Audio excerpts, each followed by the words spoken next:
মাছগুলো ভেজে নেব।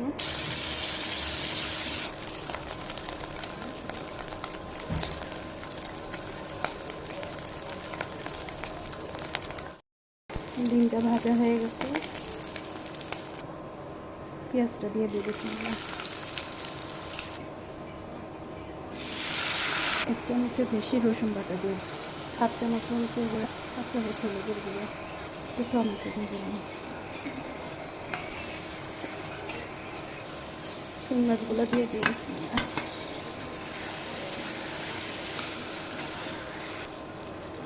পানি দিয়ে দিই।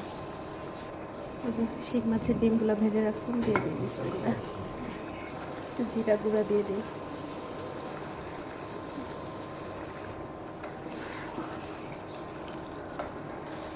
তরকারিটা হয়ে গেছে, নামাই নিব।